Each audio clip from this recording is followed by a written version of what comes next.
Localement vôtre, Jade FM en reportage.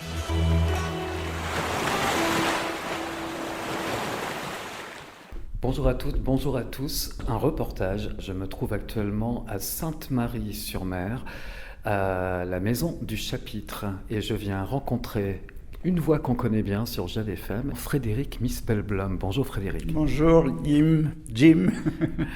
Nous sommes ici à la Maison du Chapitre. C'est une maison qui se trouve sur la place principale, juste à côté de l'église de Sainte-Marie-sur-Mer.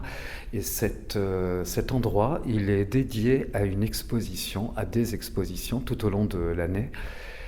Et là, c'est votre exposition. Et en fait, j'allais dire, c'est vous qui êtes exposé ici. La salle, elle est divisée en deux parties.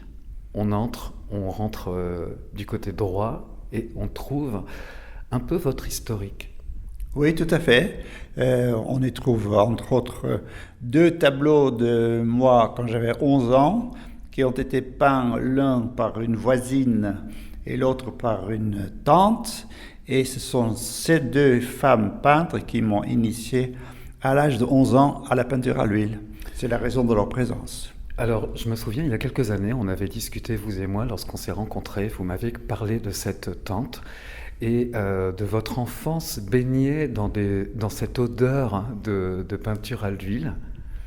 Oui, en effet, à l'époque, l'acrylique n'existait pas, donc tout le monde peignait à l'huile et c'était le plus souvent mélangé avec la térébenthine, c'est ça qui sentait le plus fort.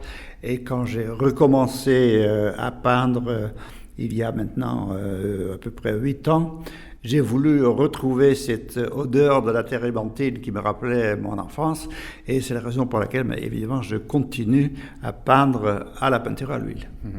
Alors, lorsqu'on rentre dans cette salle, donc encore une fois, vous allez rentrer dans la Maison du Chapitre parce qu'il faut venir voir cette exposition. Vous rentrez directement dans la salle de droite et on se retrouve nez à nez avec devant deux tableaux qui représentent un petit garçon, donc à 11 ans, c'était vous-même. Et sur le tableau de gauche, il y a un lion qui est peint derrière. Oui, c'est un lion que moi j'avais dessiné parce que je dessine depuis l'âge de 3-4 ans. Et comme j'étais élevé dans le système Montessori à l'école, où on dit qu'on doit suivre le rythme de l'enfant, eh bien, au lieu d'apprendre à lire et à écrire, moi je me laissais dessiner pendant plusieurs années. Dans cette salle, donc toujours la salle de droite, ça retrace votre passé en peinture. Quel a été votre choix de diviser cette exposition du côté droit le passé, du côté gauche celui de l'avenir, en fait, votre projection dans la peinture? Parce que la salle de droite est plus petite et que mon passé est plus petit que mon avenir. et donc en fait, dans la salle de droite, vous trouvez la dernière série de mes tableaux les plus figuratifs dédiés au bord de mer, l'estran et au marais, mais aussi des photos bizarres et des petits vitraux qui interpellent souvent les spectateurs. Parce que c'est étrange et en fait ce sont les ancêtres des diapositives. Ce sont des petites histoires qu'on racontait aux enfants en les projetant par ce qu'on appelait la lanterne magique sur un écran et ça date de 1880, quelque chose comme ça. Et ça, ce sont des vitraux qui vous ont accompagné parce que cela vient de votre famille. Oui, et voilà, moi j'ai vu ça quand j'étais petit, et donc ça fait partie de mon univers mental.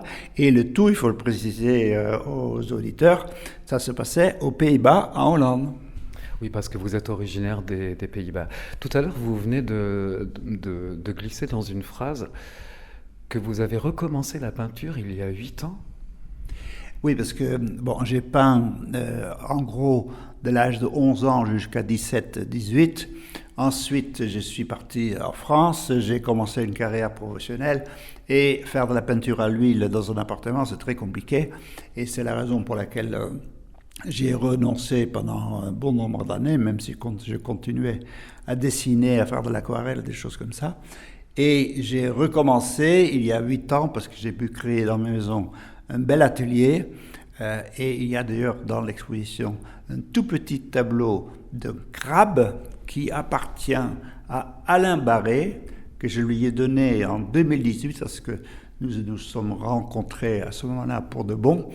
Et il a apporté ce petit tableau parce que Alain Barré est le commissaire de cette exposition, donc c'est avec lui que la scénographie, l'ordre dans lequel on exposait les tableaux, a été faite. On salue Alain Barré, qu'on connaît bien à Jade FM également. Parlez-nous de ces photos bizarres. Alors, ces photos bizarres, on peut le dire tout de suite parce que on peut absolument pas les deviner quand on les voit telles quelles. Ce sont donc ça évoque des fleurs, des coquillages, des scènes sous-marines, des choses de ce genre-là. Et en fait, ce sont des photos prises avec un objectif macro qui permet de photographier à 8 cm de distance. Et ce que j'ai photographié, en fait, ce sont des fleurs en porcelaine sur les tombes du Père-Lachaise.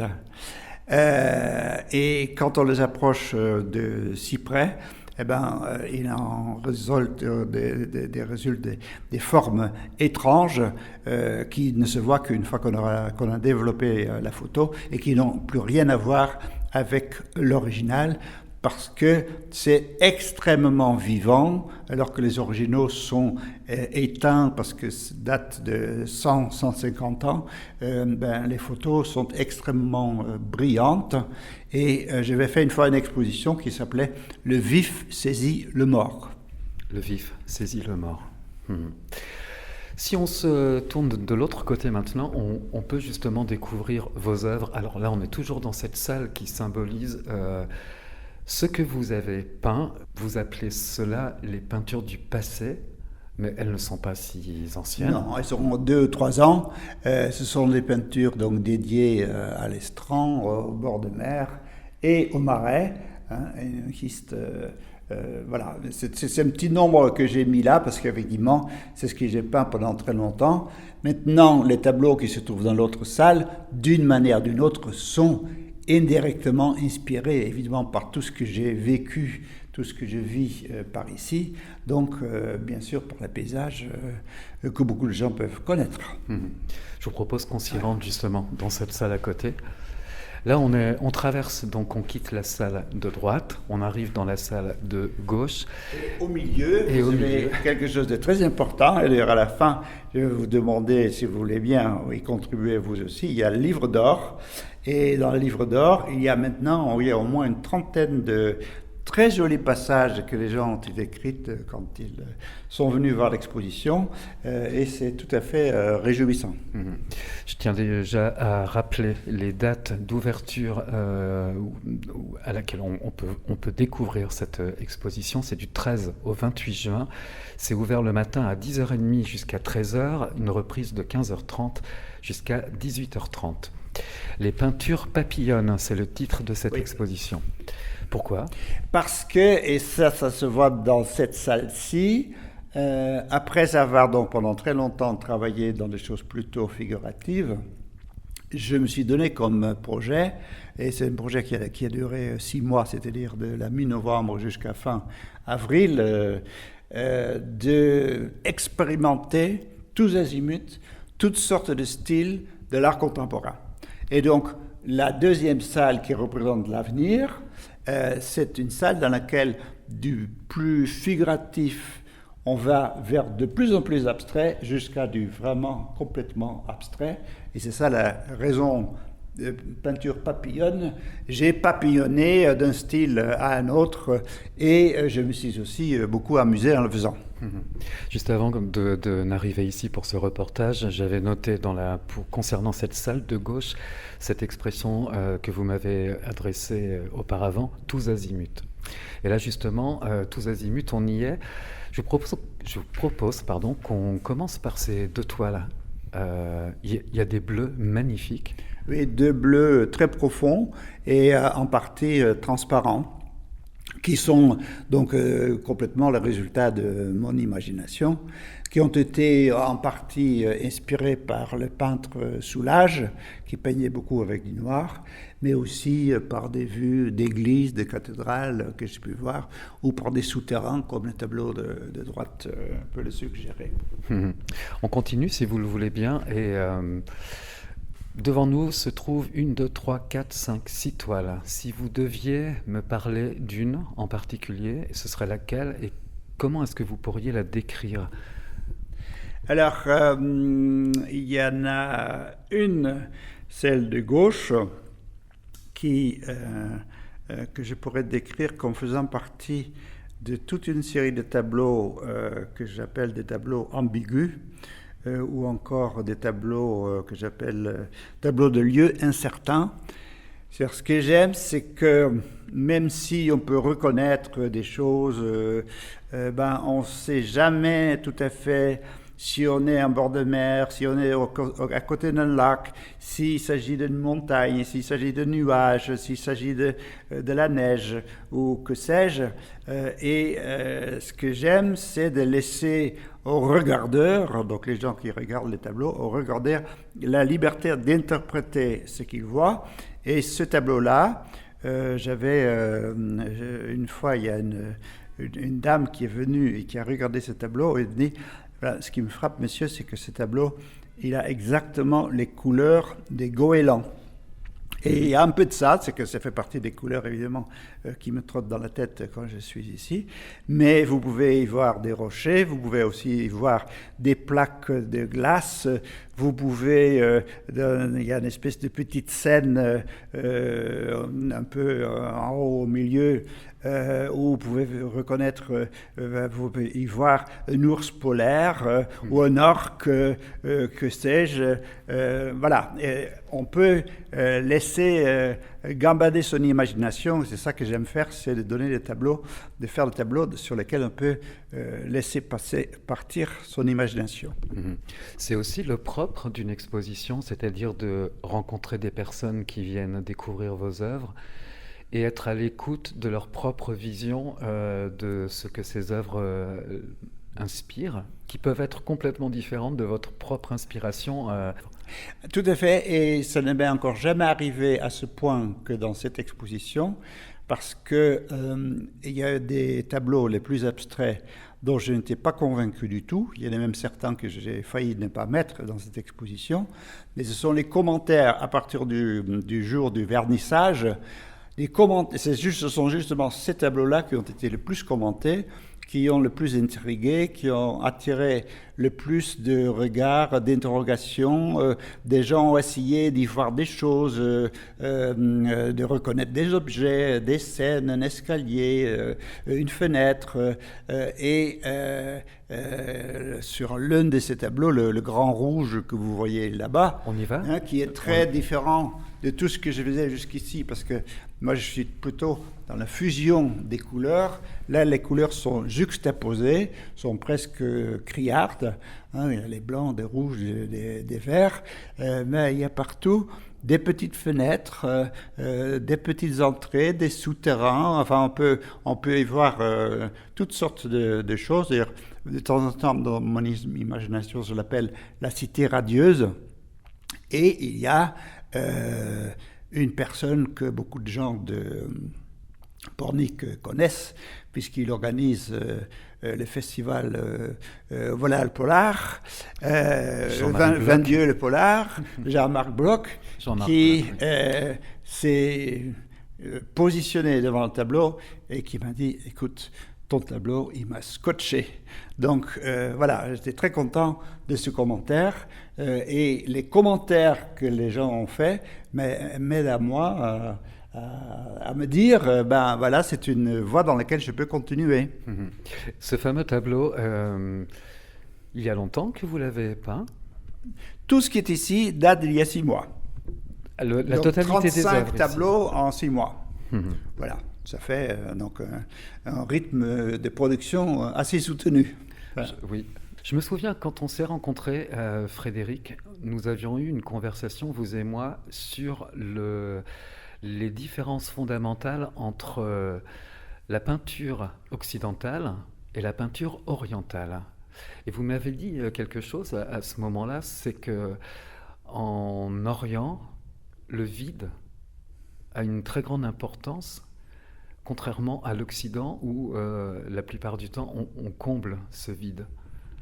Oui, en effet, c'était une réflexion dans laquelle j'étais à ce moment-là. Je me souviens, c'était à Saint-Michel-Chef, un festival sur poésie où on m'avait demandé d'illustrer par des dessins certains des poèmes. Cette dimension du vide est présente dans certains de mes tableaux, notamment dans celui qui est là-bas, qui est très, très, très, très, très sobre. Pendant tout un temps, j'ai utilisé ça. Je ne peignais qu'une partie des tableaux. Maintenant, je dirais que c'est le plus présent dans mes dessins. Des dessins qui sont très minimalistes, dans lesquels on peut parfois trouver seulement une ou deux lignes, pas plus. Mais ça, c'est quelque chose qui continue à m'intéresser. Et ce qui m'intéresse aussi, parce que ça aussi c'est présent dans la peinture chinoise et japonaise, c'est le fait que le peintre s'adapte à ce que les traits qu'il fait est en train de produire sur le tableau ou sur le papier, parce que entre ce qu'on veut faire et ce qu'on fait, il y a toujours une marge, et plutôt que d'effacer et de recommencer, c'est-à-dire le tableau a sa propre vie, et un tableau devient intéressant justement à partir du moment où il commence à vivre sa propre vie. Dernière question. Lorsque vous arpentez cette salle, donc ici, lors de cette expo à la Maison du Chapitre, lorsque vous passez de la salle de droite à la salle de gauche et inversement, il y a des nouvelles idées qui viennent, peut-être en regardant les œuvres du passé et en tout cas celles qui représentent votre présent et peut-être votre avenir en peinture. Je dirais que pour le moment, je suis plutôt dans un approfondissement. J'ai commencé à sélectionner en gros 2-3 voies d'avenir nouvelles qui sont présentes donc, dans certains tableaux. Il y a certaines choses que je n'approfondirai probablement pas, mais c'est dans un sens, c'est trop récent. C'est la première fois que moi-même je vois tous ces tableaux réunis de cette manière. Je regrette beaucoup de ne plus avoir les yeux pour regarder comme les visiteurs qui les voient pour la première fois, parce que je ne peux plus les regarder comme on les voit pour la première fois.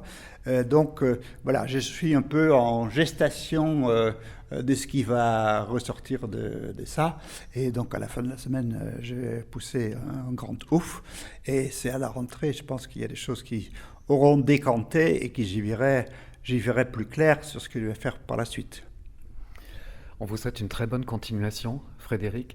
Maison du Chapitre, cette exposition qui papillonne, qui fait papillonner aussi l'imaginaire de celui-celle qui la visite.